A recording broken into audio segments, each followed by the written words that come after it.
Hoy quisiera centrarme para la homilía en la primera lectura. Quizás haré una mención, pero ya muy corta, del Evangelio. Primero, el contexto de la primera lectura. Estamos en el primer libro de Samuel, capítulo 3. Y empieza la lectura en el versículo 3b, es decir, que dividieron el versículo en A, B y C, es decir, la última partecita del versículo B, allí empieza, hasta versículo 10 y luego se salta al versículo 19. Desde ya les invito, les pido, les exhorto a que vayan a sus casas y lean el primer libro de Samuel, del capítulo 1 al 3, se lo lean todo, no está muy largo y pues luego de que ya empiecen la lectura, a lo mejor, quién quita, no sabemos, terminen el libro, sigan leyendo y leyendo, pero pues por lo que tiene que ver para esta homilía, con que se lean esos 3 primeros capítulos está bien, van a entender. Entonces el contexto, Elcaná es el papá de Samuel y el hombre en ese entonces era normal y permitido en la tierra judía, en los judíos, la poligamia. Entonces tenía 2 mujeres. Ana era una de ellas y ella no tenía hijos, no le había dado ningún hijo a Elcaná. La otra sí tenía hijos. Y entonces va Ana y le dice en el capítulo 1, versículo 11, vea lo que le dice a Dios: oh Yahvé Sebaot. Sebaot es Dios de los ejércitos. Sebaot o Dios de los ejércitos, viene del hebreo. Si te dignas mirar la aflicción de tu sierva y acordarte de mí, no olvidarte de tu sierva y darle un hijo varón, vea lo que le dice: yo lo entregaré a Yahvé por todos los días de su vida. Es decir, le pide un hijo y le ofrece, dice que si le da ese hijo, ella se lo retornará, se lo devolverá, si se quiere, se lo ofrecerá a ella. Luego continúa en el mismo capítulo, versículo 13 al 15, me pareció interesante esto, si ustedes van y lo leen, a mí me parece interesante, más que interesante, un poco gracioso. Ana está orando para sus adentros, es decir, si se quiere, casi mentalmente, muy bien, y dice el texto: se movían sus labios, pero no se oía voz. Pensé yo en muchas que vienen, mi mamá también está rezando. Elí, que está en la historia de hoy, era el sacerdote de la época, la vio en el templo a Ana, no le escuchaba nada, solo que se le movían los labios, y creyó que estaba ebria, y le dijo, borracha, creyó que estaba borracha. Yo no sé por qué le ocurrió a Elí que una mujer iba a ir borracha al templo, pero bueno, Elí, eso dice la Biblia, lean. ¿Hasta cuándo cree que está borracha, que está ebria? Y le dice Elí a Ana: ¿hasta cuándo va a durar tu embriaguez? Echa el vino que llevas. No sé si le estaba pidiendo que vomitara o qué, pero bueno, echa el vino que llevas. Pero Ana le respondió: no, Señor, soy una mujer acongojada. No he bebido vino ni cosa que embriague, sino que desahogo mi alma ante Yahvé. ¿No les parece como gracioso? Es como si ustedes vienen, ya vaya de la borrachera, vívala en su casa, algo así. Pero eso muestra lo que pasa en Israel en ese entonces, con este hombre llamado Elí, que era el sacerdote.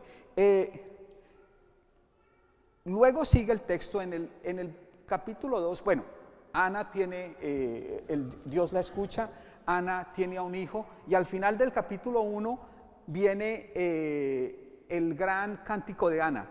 No lo tengo, ustedes léanlo, ahí está. De hecho es muy parecido al Magnificat, que es el canto de la Virgen María en San Lucas, luego de que ella va y visita a su prima Santa Isabel. Algunos expertos de la Biblia ven gran similitud. Ustedes lo pueden ir, lo leen y luego pueden, si quieren, ir a Lucas y leer el Magníficat de la Virgen María y ven 2 cantos con gran similitud. El gran cántico de Ana. Muy bien, luego de ese cántico, le estoy dando la estructura de cómo va el texto. Luego, entonces al principio se nos queda claro que esta mujer no tiene hijos, y luego el Señor la bendice, si mal no estoy, con 2 hijos más y con una hija. Ya se me olvidó, ustedes léanlo, ahí lo van a ver. Es decir, que no solo tuvo a Samuel, sino que también tiene 2 hijos más y una hija, si mal no estoy. Luego en el capítulo 2 queda claro la clase de hijos que tenía Elí, que no eran muy buenos. Simplemente lean el capítulo 2, se van a ver qué clase de hijos tenía Elí, y luego Dios a Elí mismo le dice que él no va a tener ninguna descendencia, sus hijos van a morir, y ambos el mismo día. Terrible. Y por tanto el sacerdocio de Elí, bueno, hay que entender que el sacerdote era de una tribu, la tribu de Elí. Y los sacerdotes había descendencia, es decir, si los padres eran sacerdotes, los hijos seguían siendo sacerdotes. Y los sacerdotes salían de esa tribu y era como por descendencia. ¿Es claro? Entonces, la casa sacerdotal de Elí pues se iba a acabar, porque los 2 hijos iban a morir y Elí no iba a tener ningún hijo sacerdote. Luego,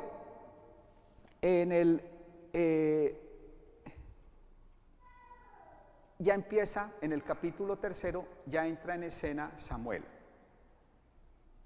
Yo voy a leer el principio del capítulo, que no está en la lectura del día de hoy. Dice así el inicio del capítulo: servía el niño Samuel a Yahvé a las órdenes de Elí. En aquel tiempo, y esto es muy importante, era rara la palabra de Yahvé y no eran corrientes las visiones. ¿Cierto? Bueno, paro. Dios, dice el texto, Yahvé, pareciera que eso es lo que dice el texto, que Yahvé no estaba dirigiéndose a Israel en ese entonces. Propiamente no es que él no se estaba dirigiendo, sino que el pueblo, y eso queda claro con Elí y sus hijos sobre todo, que eran muy pecadores, no estaban preparados para recibir la palabra de Dios.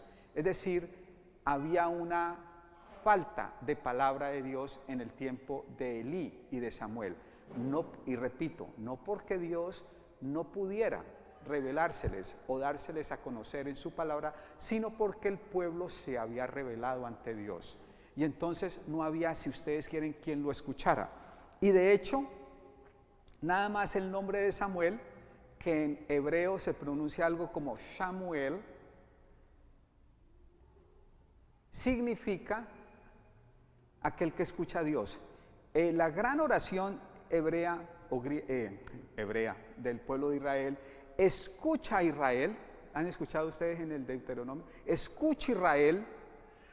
Escucha, en hebreo se dice Shema. Shamuel. ¿Sí ven la similitud? Samuel, el nombre de Samuel significa propiamente escuchar a Dios, aquel que escucha a Dios. ¿Es claro? Shamuel, Shema.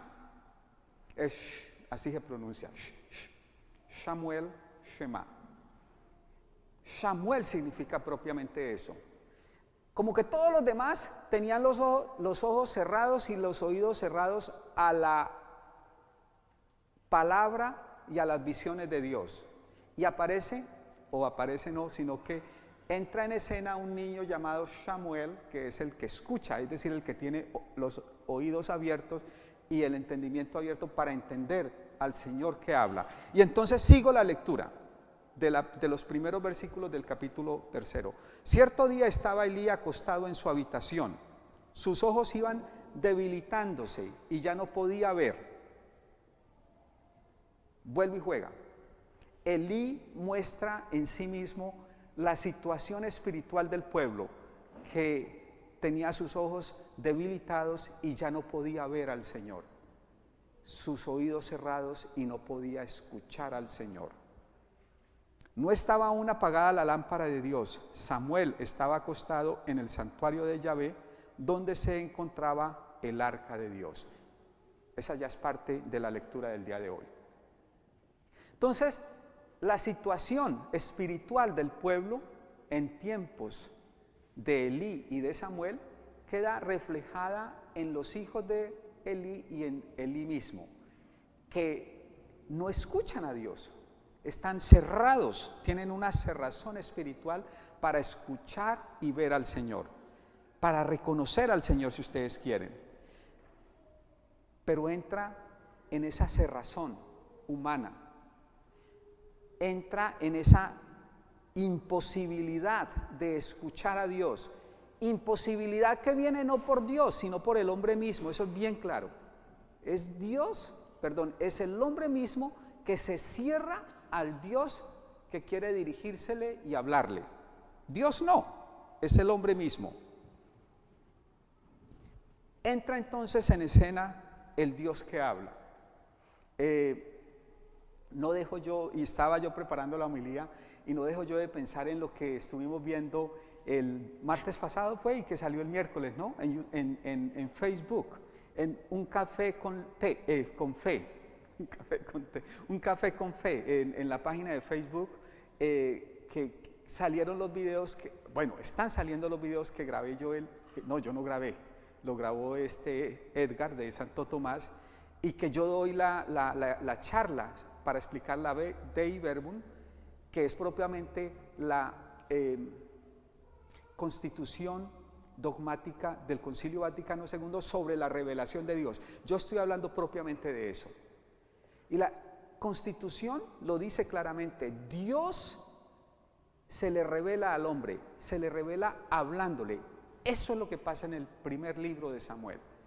Dios le habla al ser humano, pero el ser humano a veces se cierra a ese hablar de Dios, y por tanto entonces el ser humano no lo escucha ni lo ve, se cierra a la revelación de Dios. Eso pasa en el libro de Samuel, en el primer libro de Samuel. Dios le quiere hablar al pueblo, Dios le quiere hablar a Dios, al hombre, pero el hombre se cierra, repito, a esa revelación de Dios.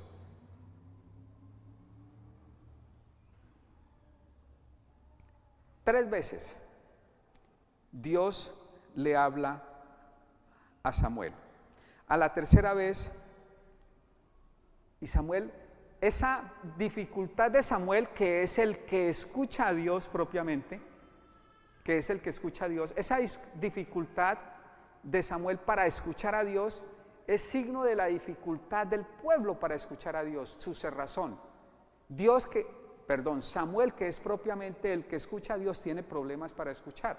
No tanto para escuchar, sino para distinguir que es la voz de Dios. No reconocía la voz de Dios. Escuchaba la voz, pero no la reconocía como viniendo de Dios. Creía que era Elí el que le hablaba. Bien interesante, ¿no? Es Dios hablándole y él confundido en de dónde vendrá aquella voz. Y se la achacaba a Elí. Y Elí no estaba diciendo nada. Por tanto, él la escuchaba, pero no determinaba claramente la procedencia de la voz. Claro en sus oídos, difícil la procedencia. Y Dios no solo le habla, sino que dice el texto, de nuevo, ya al final, de nuevo el Señor se presentó y lo llamó como antes. Es decir, no solo le habla, sino que se le presenta, se le aparece si se quiere. Es decir, el Dios que sigue insistiendo en hablarle al hombre, a Samuel. Samuel, Samuel, por nombre. Samuel, Samuel, le está hablando, lo está invitando a entrar en diálogo con él. Bueno, esta es si ustedes se quieren, la puesta en escena de la primera lectura del día de hoy, que a mi modo de ver es bellísima, a mi modo de ver es muy significativa y que nos dice mucho a nosotros. Nosotros estamos, diría yo, como ese pueblo de Israel, muchas veces cerrados, con dificultad para escuchar la voz de Dios.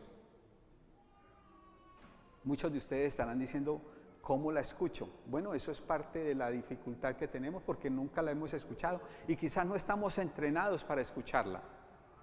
Quizás no estamos entrenados para escucharla, pero lo que queda en evidencia en la lectura de hoy es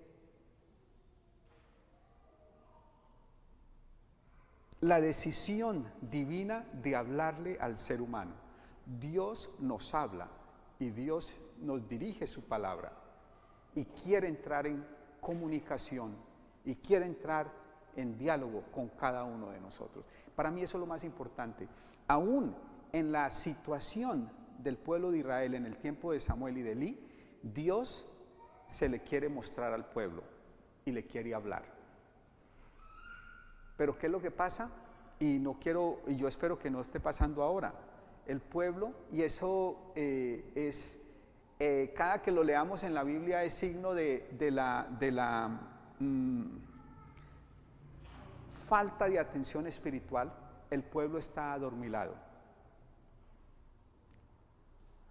acostado, como lo estaba Elí y Samuel. ¿Y uno se acuesta para qué?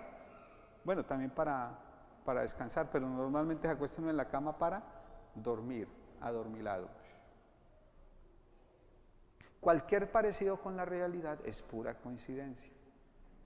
Aquí no se viene uno a acostar, pero sentar. No escuchamos la palabra de Dios. ¿Recuerdan ustedes en el Evangelio cuando Jesús va a orar en el huerto de Getsemaní y regresa? ¿Qué estaban haciendo sus apóstoles, sus discípulos? ¿Qué estaban haciendo? Estaban dormidos. Dormidos, y le dice: ¿qué les pasó? ¡Ey, despierten! No van a velar ni un ratito. Ahora, ¿cómo van a poder estos si están pero mal? Bueno, cada que hay gente como dormida en el Evangelio, en la palabra, en la Biblia, pues, es signo de la falta de atención espiritual. Falta de atención espiritual. Dios se nos revela, solo que nosotros los hombres a veces no tenemos la suficiente atención espiritual para reconocer su voz, para escuchar su voz. Rápidamente, ¿cómo podemos entonces escuchar la voz del Señor? Porque Dios nos habla, eso es claramente, se ve en la Biblia. Lo primero, y no voy a ir tan profundo porque ya me alargo mucho, lo primero, la voz de Dios se reconoce con la ayuda del Espíritu Santo. Podemos escuchar la voz de Dios con el Espíritu que habita en nosotros o con la ayuda de ese Espíritu que habita en nosotros. Es fundamental el Espíritu en esa escucha de la palabra de Dios y de la voz de Dios, de la presencia de Dios, del reconocimiento de Dios en nuestra vida. También la voz de Dios la podemos escuchar en las Escrituras. La palabra de Dios se escucha en las Escrituras sagradas, en el Evangelio. Eso es lo que intentamos hacer, o yo al menos, cada domingo, es escuchar la palabra, lo que ella nos dice para nuestra vida espiritual, lo que ella nos dice para nuestro momento aquí. Ella es como una lámpara, dice la misma palabra, es como una lámpara que ilumina nuestros pasos y que nos guía, la palabra de Dios. Bien importante. Ya ustedes podrán hacerse la pregunta: ¿cuándo leen ustedes la palabra de Dios? ¿No son de los que tienen la palabra de Dios así abierta en la casa en un amboncito y hace uno así y le queda llena de polvo? El polvorín. Ahí la abrieron y ahí se quedó abierta por siglos y siglos. Amén. Como detenida en el tiempo. No, hay que leerla, hay que meditarla. Ahí nos habla Dios, en la palabra nos habla Dios. Tercera, ¿cómo nos habla Dios? En el mundo. El mundo, la creación, dice el catecismo de la Iglesia Católica, el catecismo de la Iglesia Católica habla de Dios. San Francisco de Asís propiamente contemplaba la creación de Dios y descubría allí a Dios, ahí se maravillaba de Dios. Dios se nos revela a través de esa creación, también se nos muestra y ahí lo podemos ver, escuchar y palpar, encontrarnos con Él en la creación, en la gran maravilla de la creación. Y por tanto en nosotros mismos, nosotros somos parte de la creación de Dios. Y por último, y lo más importante, bueno, déjeme antes de pasar a lo último y más importante, bueno, sí paso a lo último y más importante, su Hijo, en Jesucristo el Señor, Dios habla. Esa es la plenitud de la revelación. Ve, me puse a hablar, fue casi de te y verbum aquí, pero es que no, ni modo, pues eso es. En el Hijo hecho carne, Dios nos habla y se nos revela. Y ese Hijo lo encontramos en la iglesia, por tanto también nos habla en la iglesia. Eso es lo que nosotros creemos los católicos. En la iglesia católica, donde está el Hijo, ahí, con sus enseñanzas, con su directriz, si ustedes quieren, o sus directrices, Dios nos habla, se nos revela, se nos muestra. Espíritu, ¿cuál fue el segundo? La Sagrada Escritura, la Biblia. Tercero, el mundo. Cuarto, el Hijo, y junto a él, al Hijo, la iglesia. Bueno, hoy no estuvieron tan mal, hoy no estuvieron tan dormidos como la última vez, que como el cuento de la amiga costarricense. Usted no estuvo cuando hablé de una costarricense, ¿sí? Se la perdió, pero ahí sí ni modo, yo sigo. Que no nos pase lo de la amiga costarricense, no lo olviden. De esas maneras el Señor nos habla y se nos revela. Allí tenemos que ir para escucharlo, para entrar en contacto con Él. Porque recuerden, Dios está hablándonos, Dios está pasando. Como el Evangelio de hoy lo dice, como Jesús pasó. ¿Dónde está?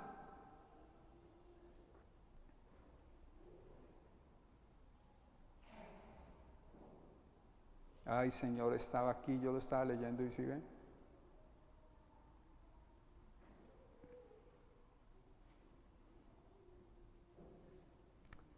En aquel tiempo estaba Juan el Bautista con 2 de sus discípulos y fijando los ojos en Jesús que pasaba. Él pasa. Hay que fijar los ojos en Él porque está pasando. ¿Y qué dice en la primera lectura una Samuel de Dios?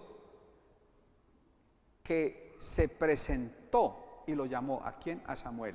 Dios pasa y se presenta y habla. Ese es el Dios cristiano, ese es el Dios en el que nosotros creemos. Entonces, yo dije que iba a hablar quizás algo del Evangelio, pero no hay tiempo, entonces dejamos así. Meditemos durante esta semana cómo Dios nos habla y cómo es importante estar en sintonía con Él para escucharlo, para reconocerlo. Pongámonos de pie y profesemos juntos nuestra fe.